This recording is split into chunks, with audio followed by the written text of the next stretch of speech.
Welcome everyone to BDO's webinar designed for professional services firms. My name is Louis Keeping. I'm a tax director and I focus on advising professional services firms with over 15 years experience in the sector. I've done a significant amount of work with US headquartered law firms operating in the UK, as well as UK outbound setting up in the US. So today's webinar is of particular interest to me. For those of you who don't already know, BDO is the world's 5th largest accounting network, providing auditing, advisory and taxation services in over 160 countries. We've been long-standing advisors to the sector, and our national professional services team is one of the largest dedicated teams within a UK accountancy firm. Through our strong sector focus, we work with a full range of clients, from boutique firms through to large international businesses. That includes partnerships, privately owned corporates, listed and private equity backed businesses. So our speakers today are Matt Panzica. So Matt's a tax market managing partner at the upper Midwest region. He's got over 17 years of experience with a strong focus on professional services. He's also the US Professional Services Tax Co-Lead. We've also got Tyler Storhog, a tax managing director, also with 17 years experience. He's worked with global law firms and professional services firms for his entire career. He's the US Professional Services Tax Co-Lead alongside Matt. And we've also got Kim Capisi. So Kim's a managing director specializing in state and local taxes. She's got 15 years of experience with a concentrated focus on multi-state pass-through organizations. Kim's a member of BDO USA's professional services group and state and local PT tax committees. So in the hour we have with you today, we'll be covering an overview of the US tax system for inbound professional services firms, and we'll also spend some time discussing the pass-through entity deduction, which is of particular interest at the moment. So as always, we are running this webinar live, and so we encourage you to ask questions using the Q&A feature, which you'll find at the top of your screen. We'll pick up as many of the questions as we can at the end of the session, or if time doesn't permit, after the session. We will finish within the hour, and we'll share the slides and a link to the recording in a few days. So over to you, Matt. Great. Thank you very much, Louis. I just want to say on behalf of Tyler and Kim and the entire US team, thank you for asking us to join you, and we're very happy to be with all of you today. So if you're going to go to the next slide, as Louis said, I'm the leader of our firm's Upper Midwest market, which comprises of 8 locations spanning 5 states, and it includes Chicago and our Minneapolis offices, and I call those out specifically as they're very large markets, very large metropolitan areas with many professional service organizations. And I'm based in Chicago, and that's why I spend a lot of my time with professional service organizations. Before I turn it over to Tyler and Kim, who are going to walk through more of the technical components of our presentation today, I wanted to share just briefly a little bit about our practice here in the States and a little bit about BDO USA, just high level more generally. So you can see on the slide here, we're working alongside our counterparts in the UK where we can, like, much like today's webinar. We have a group of dedicated US employees who support the professional services organizations and their stakeholders in a multitude of ways, and always custom tailored. The most common listed here on the slide, but across all industry sectors, whether it's legal, accounting, consulting, architecture, engineering, marketing, public relations, advertising, more. Law firms do represent a large portion of our professional services practice. I think we have over 875 legal clients nationwide, many of which have international operations. So all the more reason why our partnership with BDO UK and the BDO organization on a global scale is very important, so we can adequately bring what we need to bring to our clients on a global scale. So the services that we offer our clients varies across the spectrum of our broader service offerings, as Louis shared, insurance, tax, and advisory. But our goal is that we are bringing proactive industry insights along the way based on what we're hearing from competitors and others within the organization. So that's all I'll say on that. I don't want to detract from the main event.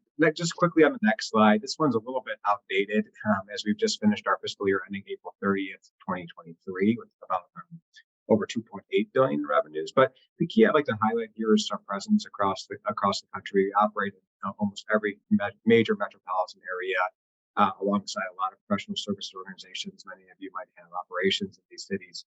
Which really enable us to serve these organizations with a local touch, but we still bring the power of our national resources behind them. So with that, I will turn it over to Tyler. Thanks, Matt. Thanks to our UK team as well for inviting us today. We're very happy to speak on some relevant US tax issues and how those may impact your UK base of clients and targets. So today, I guess I will be speaking directly to the US tax system for inbound professional service firms. And a little bit of additional background on myself. I'm actually a federal tax professional. I don't deal generally in the international realm with our global clients, except for in this industry where it kind of seems to go hand in hand.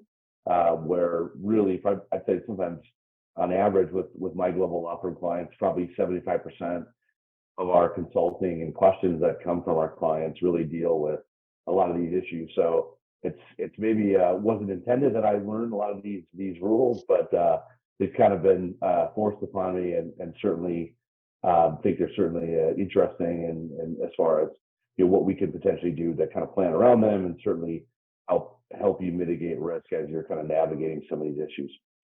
So next slide. So I guess we'll kind of cover, just to step back a little bit and understand, well, who is subject to U.S. tax? So there really are two, as a U.S. tax professional, kind of two approaches that we look at, or two prongs that we look at. The first one we normally go to is the treaty approach, and that talks about a permanent establishment.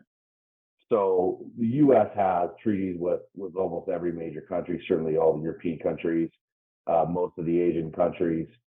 And that talks about within those treaties what triggers permanent establishment within the U.S. when we're dealing with maybe a company deal like relevant today, a firm based in the U.K. So if we look at the U.K. treaty with the U.S., they define permanent establishment as a fixed place of business through which the business of an enterprise is wholly or partially carried on. So really what the key terms we're looking for there are fixed place of business. And within the treaty, it talks about branches, offices, and fixed place of management. So those are really the three relevant terms we would generally see with the service firm. So clearly, if you have a branch or office within the U.S., or even just a bunch of partners or individuals who are, engaging clients, writing contracts, binding the firm within the U.S. within a certain office space, it's likely you're going to trigger permanent establishment and be subject to the U.S. tax system. This has got a little bit grayer, as you can imagine, with our evolving world post-COVID, where you have more individuals working remotely within their home, or potentially with temporary workspaces through like a WeWork, or just any office that's willing to let a firm temporarily use space. And so with respect to that, we would say the place of business doesn't necessarily need to be exclusive. So with respect to like a WeWork, doesn't necessarily need to be the firm's only place, but if it's generally used on a regular basis to conduct business of the firm, that could potentially trigger permanent establishment. Also, home offices are an interesting test. You may have a workaround if it's an employee, because generally would say that the firm itself doesn't necessarily have access to an employee's workspace. However, a partner, when we look at a partner from a U.S. tax perspective, the line between a partner and a partnership generally get blurred a little more, and sometimes we treat them as really one of a whole business and one of the same potentially. And so a home office space potentially becomes problematic, certainly if that partner is binding the business or the firm within the U.S. with a home office. So that's a rabbit hole we won't get down too much farther today, but certainly something to keep your eye on as you navigate some of these rules. Again, place of business from the U.S. with respect to permanent establishment wouldn't necessarily include, auxiliary type items. So maybe it's administrative type work, sales and marketing. Generally, you could potentially not qualify that as permanent establishment. And an independent contractor again, this is kind of a hot topic or an area of concern that we always look at. Normally clients will approach us and say, don't worry, not a big deal. I've got just an independent agent within this certain location, so don't have to worry about stringing permanent establishment. And then we actually look at the economics and behind the independent agent, we realize the independent agent has a non-compete, maybe works exclusively for that law firm and is paid a fair amount and also executes contracts. And so that maybe legally on face as an independent agent, but within the U.S. tax law, certainly you need that individual to be separate and not be able to essentially execute and bind the firm. I think we see that a lot, Tyler, don't we? I think we get lots of questions around individuals spending time in the US. I think the working from home has become a lot more prevalent these days. So definitely worth keeping an eye on of considering working from home being a place of business for the PE tests. And I think independent agents also a key factor to ensure that they are genuinely independent agents, as you mentioned. Right. Okay. Next slide. So really, in the second test we look at, so we have one is the treaty approach, one is just the U.S. tax code, so U.S. laws. This is a little bit touchier with respect to, or a little more sensitive respect to personal service firms, in that the only codified definition Congress decided to write in with respect to a U.S. trade or business was with respect to personal services. And within the code, they actually note that performing personal services within the U.S. at any time could potentially trigger a U.S. trade or business.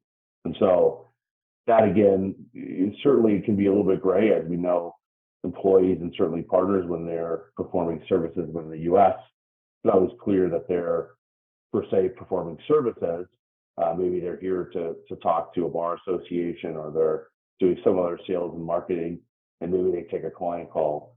And so that it gets a little bit gray area, and again, certainly something to keep an eye on, because it's not certainly something that's potentially black or white. So that's why we generally look at all facts and circumstances. But again, with performing personal services, that can trigger a U.S. trade or business status fairly quickly.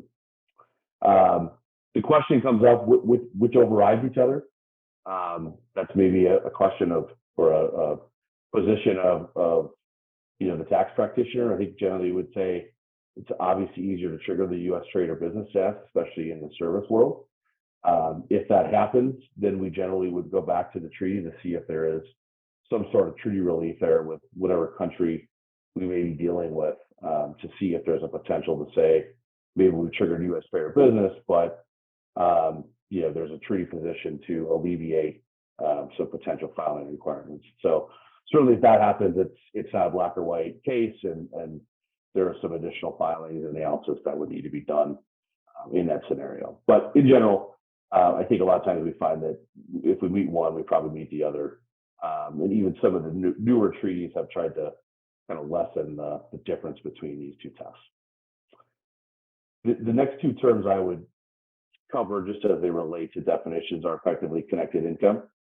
And this relates to a U.S. trade or business, generally what we see as services. So how do we source services when we've got a U.S. trade or business? We're subject to U.S. tax. We would generally source those services based on what it performs. So you have attorneys or consultants performing services in the U.S. We'd say that's a U.S. source. We do that at the partnership or corporation level, with exception to, we'll talk about guaranteed payments later, or wages, where those potentially would be subject or done at the individual level, the sourcing with respect to those. Lastly, I would just mention the partnership and partner rules. In the U.S., and this is maybe one of the bigger topics of today's discussion, was this concept of a global partnership, where a firm, an entity may not, intend to make kind of a global partnership, but there's a lot of separate legal entities and separation. But there's a potential with working together as kind of one firm, and how the IRS could potentially view that as one global partnership, even though there's legal separation. And we would just note that from a U.S. perspective, that the definition of a partnership and partner has been heavily litigated, and really has a broad definition of really it's any for-profit venture carried out by 2 or more parties. And so if there is a I guess gray area or there's an issue there, we would generally look at the intent of the parties, all facts and circumstances. Look at who's sharing what, are we sharing expenses, are we sharing income, and tend to look at those facts to determine if we actually have a partnership, whether or not any legal sort of structure exists between those 2 separate parties. I would also note there that part of the way to alleviate this is to, if you have U.S. partnerships, to ensure that you're meeting the regulations with respect to allocations of income. That can sometimes close the door on being the IRS being able to come in and argue that there's some parties out there that should be getting a K-1 or should be getting allocations of income. And then I would also lastly say that if a partnership is deemed to be engaged in a U.S. trade or business, that will automatically ensure that your partners of that partnership will be also deemed to be operating a U.S. trade or business. So I'll pause there.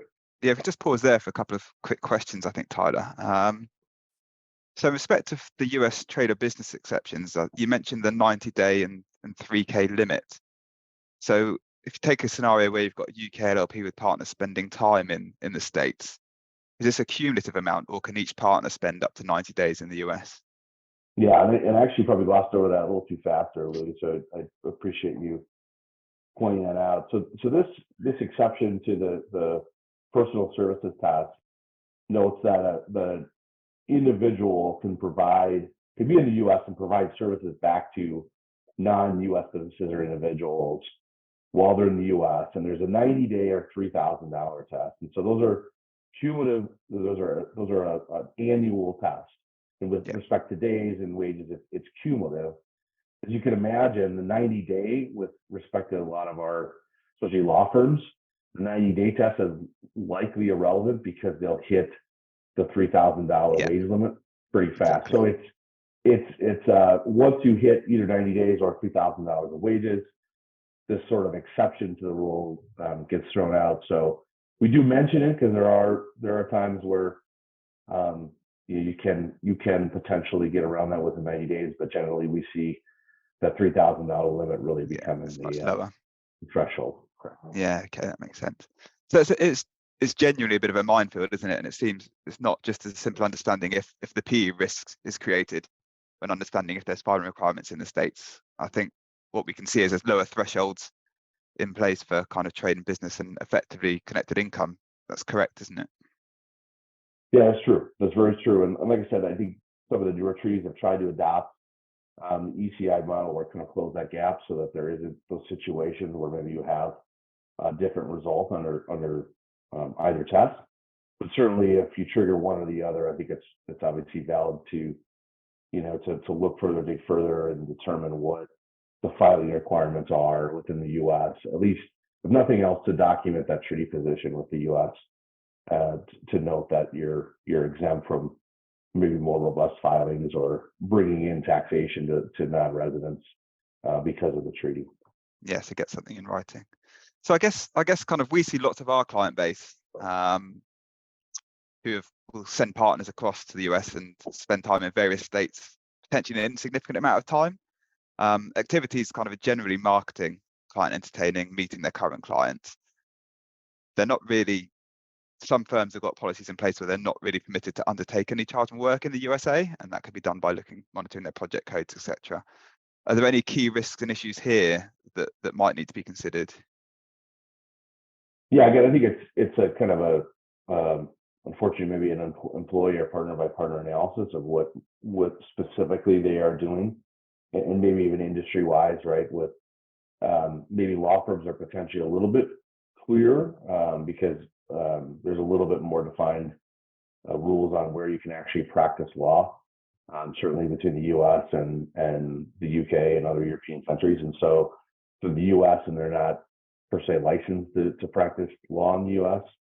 And certainly they're keeping their timesheets clean away from client work, and it is truly maybe it's the marketing and sales type work that could potentially, again, trying to get outside of the rules for permanent establishment. Maybe it gets a little bit grayer with other consulting type activities where maybe there aren't such rigid rules for defining where you can work. Certainly, I know that in the U.S. accounting industry, we do have rules on where you can practice, but that doesn't necessarily mean that we don't take client calls outside of our home state or home office. And so again, just I think with respect to just how the role has evolved, where any high level executive who's probably traveling across borders, it's kind of tough to pin them down as doing one activity throughout the entire day. Very true. As we probably know. And so I think it really is kind of a case by case analysis and maybe even policies, like you say, to try to ensure that when they do cross borders or come into the U.S., that it's clearly defined, tracked, and then that we apply these rules and ensure that we don't trip up. And I guess then they've got something physical to show their IRS, haven't they? Something in place that they can show. Yeah, correct. Perfect. That's it for now, I think, Tyler. Thank you. Okay. Next slide. So again, kind of stepping back a little bit. So what are we talking about as far as kind of impacts and risks to a global firm with respect to triggering U.S. filing requirements? Certainly, the easy one would potentially just be failure to file certain tax returns, pay tax. We talk about effectively connected income. If that income is allocated or sourced back to a non-resident individual or entity, there's potential for withholding tax there. And so that's been a fairly recent development within the IRS system to track that and to ensure that firms are properly withholding. And so those penalties become relevant. We always put on potential criminal penalties. Don't want anybody to lose sleep over that. If you've got a few individuals in the U.S. and maybe you have been filing returns and things like that, they put those in, maybe not normally for your average taxpayer, but to potentially boost some additional white collar crimes that are associated with tax negligence and tax avoidance. But we always put them on any type of presentation on this just because they are there. I certainly don't want my clients to be the first ones that we find out that the IRS or somebody's going after a criminal penalty. So again, sometimes it's not as easy as just saying, well, we'll just pay the penalties as they come. If there's some willfulness and some negligence there, and those criminal penalties and civil penalties do exist. So it's just something to keep in mind. And then some of the risks really are just a failure to be able to do business. So if you're a law firm or maybe a consulting firm or other firm that has to register with the state before you do business there, they find out you haven't filed tax returns for 10 years and yet you've got obligations. They likely won't just sign you up right away and let you start operating your business. You may have to go back and go through a process to clean that up. And so that's, again, kind of just proactive thinking and ensuring that you don't limit your business's ability to do business in the U.S. And then I would also just note with respect to administrative type items, if you miss a filing in the U.S., you don't file anything, generally the statute of limitations doesn't start. And so this is a little bit of a boogeyman, because if you don't file for 20 or 30 years, the IRS technically can go back 20 or 30 years. Now, do they do that in practice? I'd say generally not, likely not. But again, it's available to them if they want it. And so usually you'll find a state or the IRS is more reasonable with respect to statute of limitations. But again, we always say if we think there's a filing obligation, let's file it, so at least we can get that statute running and we don't have to worry about it in 7 to 10 years. And then also, if there's tax due from former partners, this really becomes one of our big headaches. Kim will talk a little bit about multi-state, but this comes up in the multi-state arena a lot of, if there's, if we have composite or filings due in a certain state here in the U.S. and now half your partners have left the firm, really the firm's going to likely have to eat that cost. And so unless you really want to go back and track down former partners, which is not a fun exercise or a great exercise. And so a lot of times the firm itself gets stuck paying tax for former partners. And then also just the unintended consequences, right? So if there's a triggering of filings in the U.S., you likely didn't intend that. And again, maybe it's former partners, you have to go back and tell them to file returns, and how do you go back contacting them? So just some administrative hassle if there are filing requirements and there are risks that you take them kind of head on, or at least we sometimes say at least just pick a date and let's cut it off. Let's go back and file some old returns and cut off some of these potential risks. Next slide. So what are types of transactions outside of just having employees potentially coming to the U.S. And that is actually a transaction we'll talk about again briefly, but what are other types of things that we look at? So certainly any intercompany type transactions. I put collections on here. Most firms are pretty good about, if they've got mutual clients or a client base in, let's say, the UK, and I'm working through the UK firm, I may send a bill to the UK. They'll get the client to pay that, and then they'll remit the money back to the US firm. Yeah. Most clients are very good about that, but I would say if it is a slower process, just be aware of potential intercompany loans and things like that. So the IRS can get a little bit picky about that. We'll talk about that in our loans, but generally just have good processes in place around client collections. And then really the next three items really relate to transfer pricing, so management fees, administrative type cost sharing, and IP related type transactions. This really just relates to transfer pricing policies, ensuring that if you've got separate entities and intercompany, cross-border type transactions, that what you're doing is an accepted practice within the transfer pricing regimes. To the extent you don't, you kind of open the door potentially from some scrutiny from not only the U.S., potentially from other jurisdictions. And then particularly something that we keep an eye on is loans with respect to cross-border transactions. And this could come into place, let's say, with if you're starting up a U.S. office or starting U.S. operations and you quote unquote loan money to the U.S., the IRS is going to want to see typical third-party terms on those loan instruments. So they want to see an interest rate that is reasonable under our standards. They want to see cash come back, right? Interest get paid at least annually, and so they want to see loan documents, right? So to the extent those things are missing, a lot of things are missing, that opens the potential for the IRS to deem that to be equity. And certainly if it's a partnership and it's a, let's say, UK entity that's quote unquote loaning to the US partnership, you don't want to open that door for the IRS to say, well, that really doesn't seem like a loan. It really is just an equity infusion, and hence you should be getting some profit allocations, and that certainly would be a bad scenario. And then also just mention in general, just profit sharing. And so again, if you go through the proper channels for documentation for transfer pricing, your hope would be, a lot of a true profit sharing could be minimized. But again, kind of going back to that wide definition of what a U.S. partnership is, you certainly don't want to open the door for the IRS to come in and say, this whole global structure sure seems like you're all kind of partners in one partnership. And so that's why kind of getting some of this documented and cleaned up is usually a good idea. And then we talked a bit about independent contractor. Again, it's the U.S. law can potentially be different, and certainly sometimes variable different on what independent contractor employee is. And so again, we look at keeping that independent contractor separate, ensuring that they really answer to the firm and they're not out there making any sort of management decisions on their own or binding the firm on their own. And because that sure looks like under U.S. law to be an employee, and again, that can trigger filing requirements. And then just in general, tracking employee partner activities. Again, we talk about sales and business development training.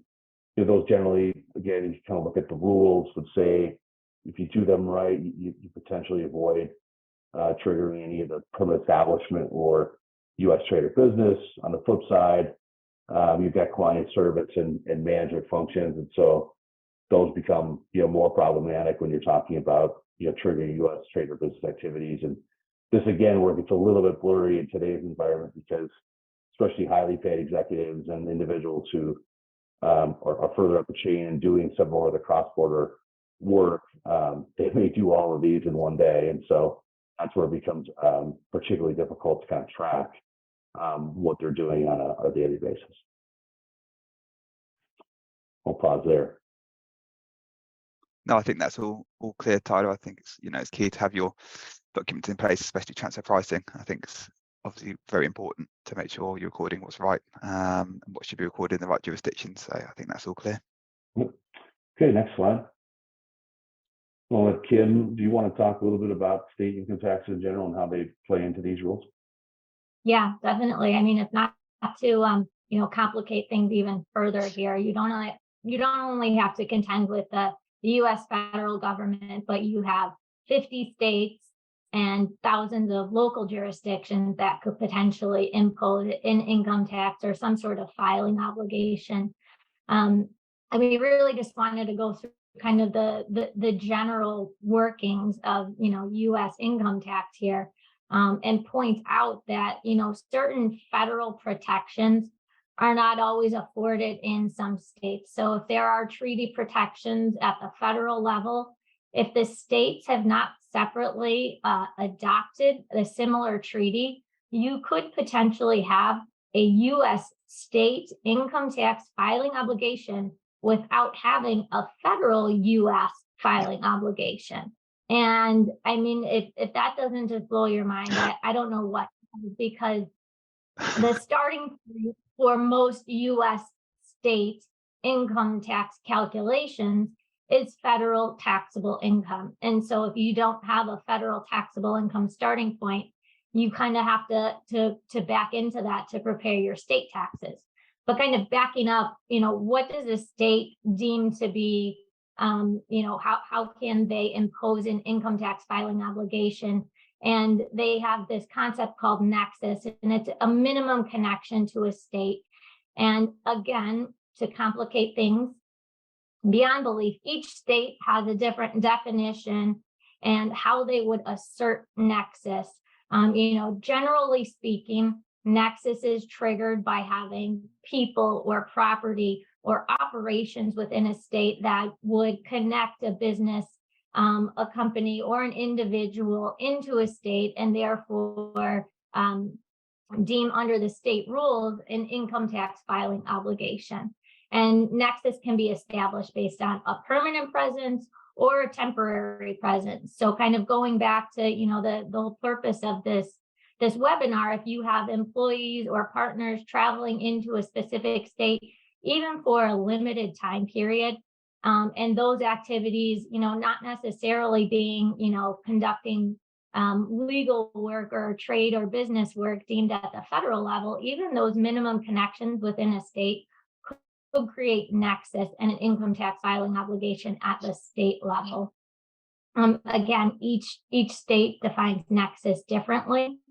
Some have very specific thresholds based on property or payroll, or even now states are moving towards more of an economic presence, meaning you don't even have to physically, walk into a state, but if you have sales or a client within the state that generates you as a taxpayer more than $500,000 of revenue within a state, they can deem you to have significant presence within the state, and under their definition, they can impose an income tax on you.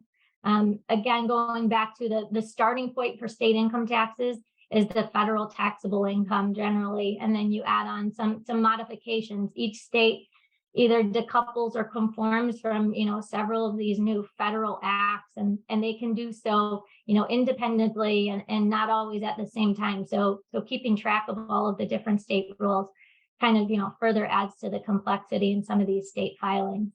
And generally, with regards to pass-through entities, you not only have a filing obligation at the entity level, at the partnership level, since it is treated and deemed as a pass-through entity, that the partnership is not technically the taxpayer.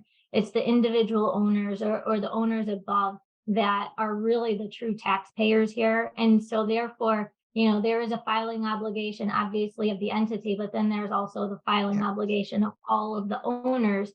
And, I think Louis and Tyler had alluded to this earlier. It can get very complex very quickly. And the administrative burden and cost to comply with some state income tax filings can add up fairly quickly if you don't get your arms around them. So just quickly on that, Kim, then. So how do you practically find that overseas firms manage the understanding of various state local filings if there's such different rules in 50 different states? which can effectively be created with an even lower threshold than federal filings, ECI, etc. How do you practically find firms that manage their risk? Well, to be totally honest, not very well, but the ones that we find that do it and are able to minimize that risk are the ones that are proactive in trying to understand these state rules, trying to understand, the minimum level of activity that could trigger state nexus, and then potentially putting like policies in place to minimize activities or minimize travel into the US, and at least understand, okay, I have a baseline of this could potentially create a filing obligation, and therefore I could then, calculate or track or even, help mitigate the risk of exposure for state income tax purposes. Yeah, and you've kind of mentioned in your slot there that it can be as low as, for example, raising a $500,000 fee, even though you're not in the US and it's just a fee to a client in that territory. Have you got any other examples of kind of the lowest thresholds for creating a state filing? I mean, there's some states are as egregious as you step foot for one day within the state and they have the right to impose an income tax on you. And it is a very facts and circumstances analysis.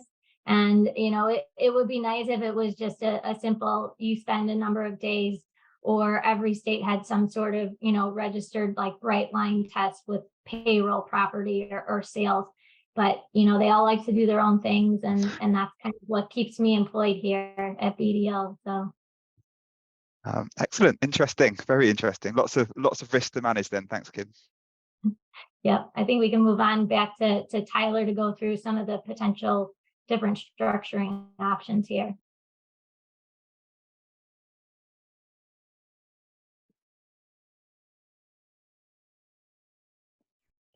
There we go. Sorry, I was on mute there. Apologize. Yeah, as Kim noted, we're going to cover four pretty common structures, and within these four structures, there's all kinds of variations that happen. And so I probably could have came up with 10 or 15 slides here, but we tried to choose maybe the four that we think are most relevant or at the core. Many of our clients and individuals on this call would see within their structure. And so the first structure we chose was, this is very common in the accounting industry, especially the big four. This is really just having separate legal entities in each country or jurisdiction in which you operate. And so I know the big four are all have a Swiss Verein entity set up, which really is a legal entity or legal vehicle to kind of bind the firms together. BDO has something similar. I think it's more akin to an agreement to use the name, to have common guidance or oversight, common rules.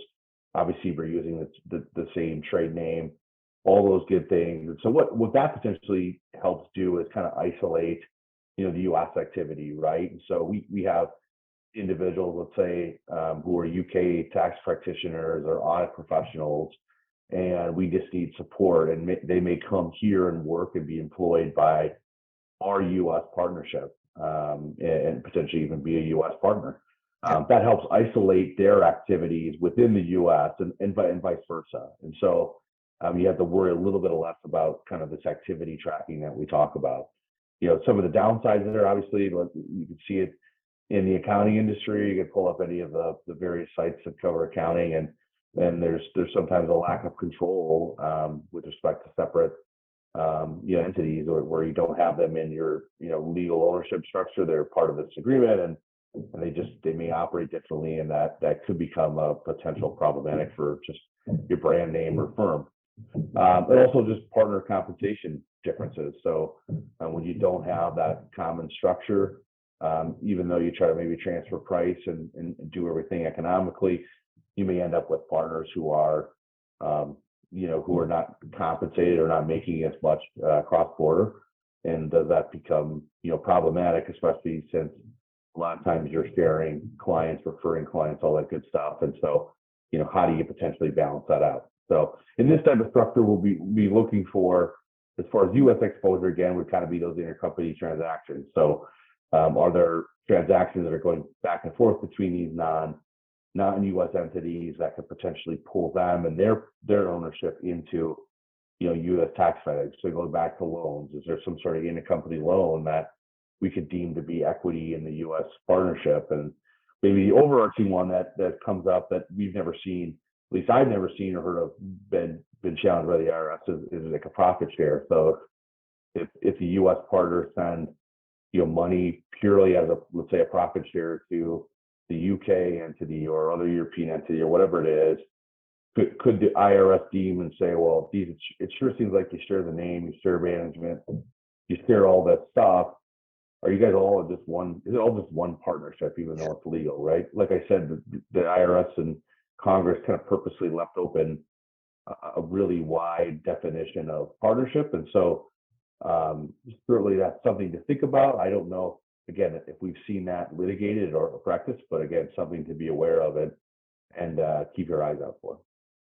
And just on that structure, Tyler, sometimes we do see some non-US partners becoming partners of the US LLP, maybe just to take excess profits or losses, for example. Is there any other risks that might cause by putting those non-US partners in there? Yeah, certainly potentially not risk. I mean, that is one way to balance out the profits, as we kind of know that's a detriment. Most of the time, I would see if, let's say it's UK partners who are in the US firm, we may compensate them via a guaranteed payment.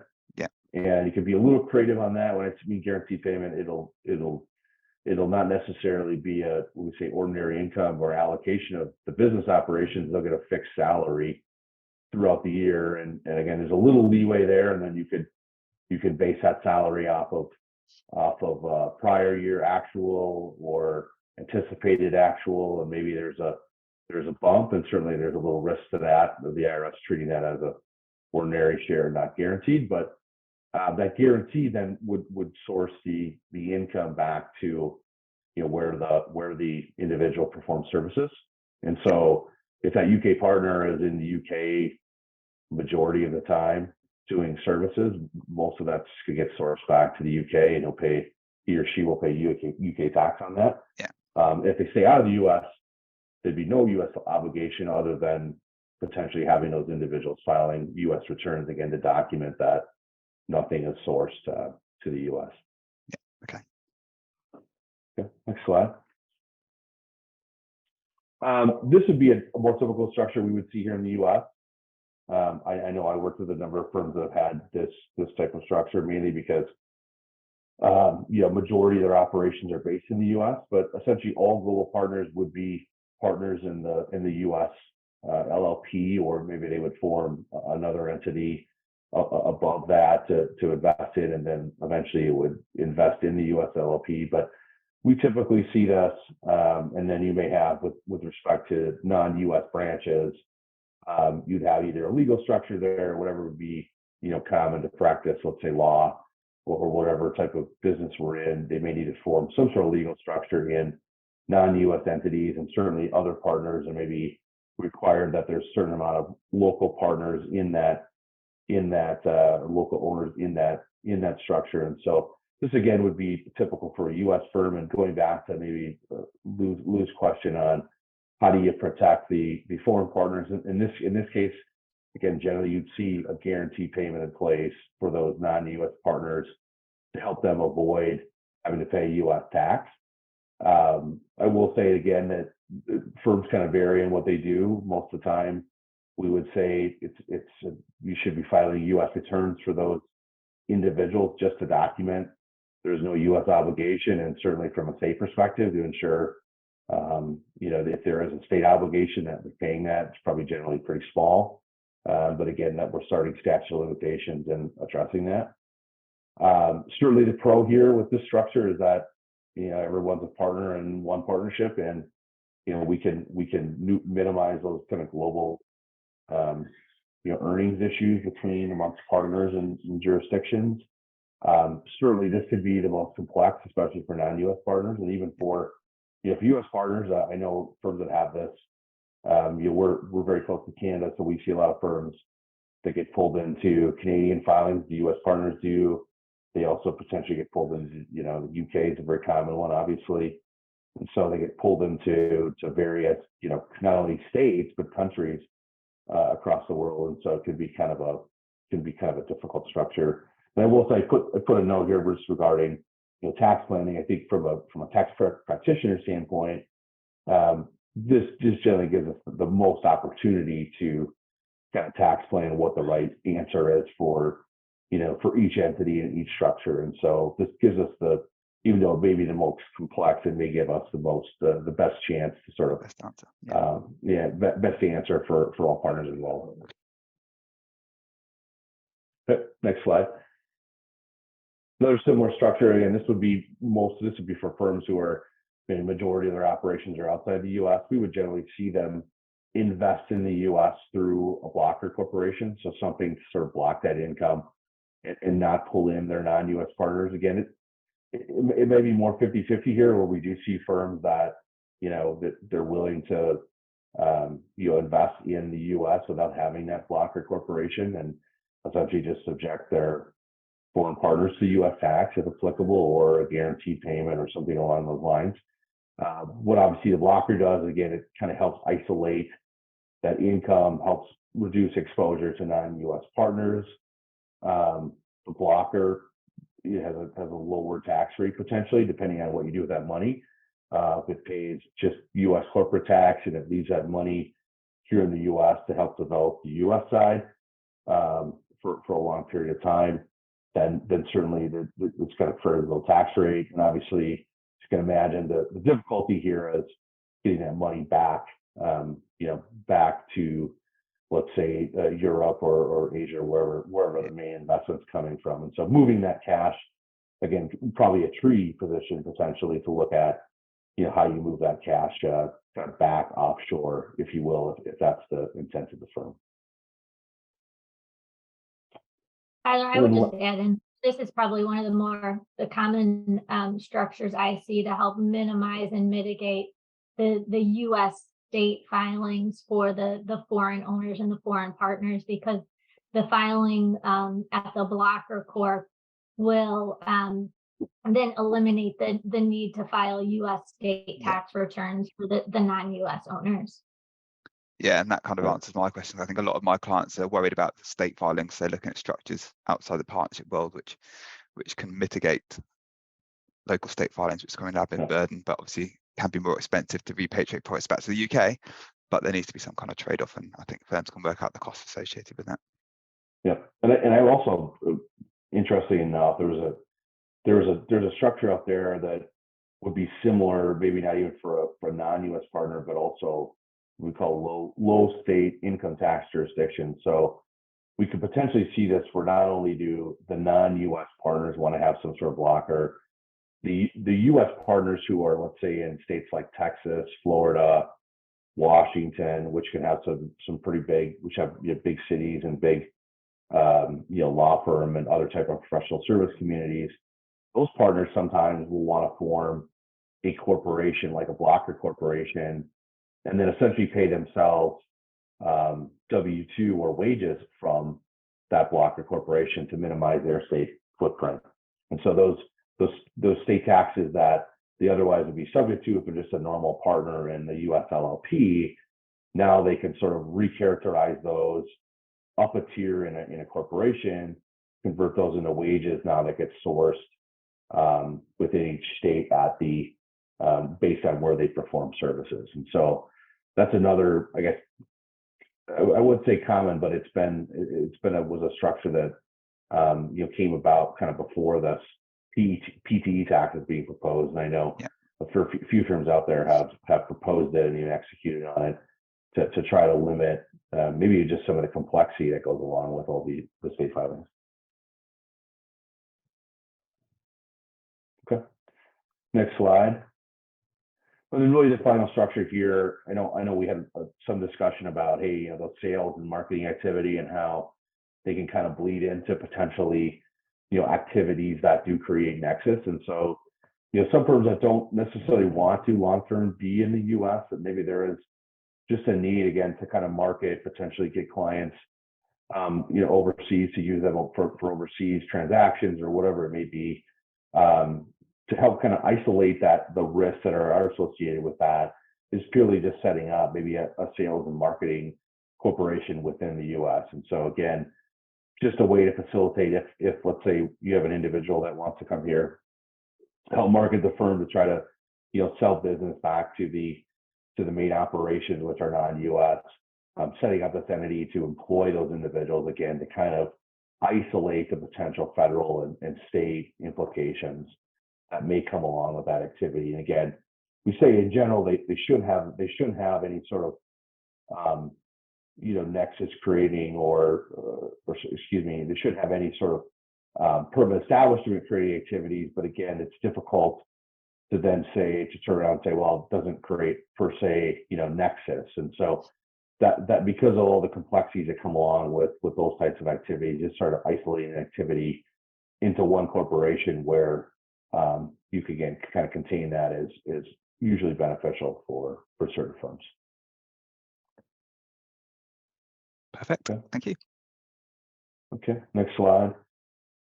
And then just to recap a lot of the risk mitigation, I know we've mentioned a lot of this throughout the presentation, but certainly transfer pricing studies are very useful when you're talking about cross-border transactions, ensuring they fit into a lot of the models that exist out there. Proper loan documentation, again, I go back to kind of how the US looks at those. Is there an interest rate? Is there documentation noting it's a loan or the intent is a loan? Are there payments actually being made like you normally would see in a loan? And so getting those things in place are useful if I guess contest or being challenged by the IRS ever comes to fruition. Blocker corporations, we talked about that. Again, easier way to isolate effectively connected income, US income, again, potentially has lower tax rates than pulling in, let's say, a bunch of individuals. Again, that would depend on what happens with cash, but again, could be a play there for certain firms. Guaranteed payments, again, that potentially protects at least the taxation to non-residents, even though we would say under their protected filings are always, I think, a wise idea to start statute of limitations. And then we talked a little bit about the limited use sales entity. And again, we think we've got issues with the activities that some are doing in the US, purely setting up, a limited use entity within the US can help isolate that. And then just overall restructure. Again, if there's anything we think that unnecessarily potentially pulls in non-US taxpayers into the structure, is there another way we can restructure the business as a whole to try to eliminate or mitigate that risk? Yeah. Guess I'll pause there for any additional questions. No, I think that's fine at that time. Thanks, Tyler. Okay. I think I'll turn it over to Kim. Or excuse me, it's NC Choice, I apologize. Just real briefly on entity choice. I know this potentially comes up in a lot of discussions that we have. We could flip to the next slide. So for most of this presentation, we've assumed U.S. partnership or LLP is the right answer. Certainly from a U.S. perspective, if you're looking at potential differences in types of entities to use, the partnership kind of gives you the most flexibility in general, and there's one level of tax. So if you're thinking that down the road we may need to restructure our business or whatever, partnership gives you the flexibility.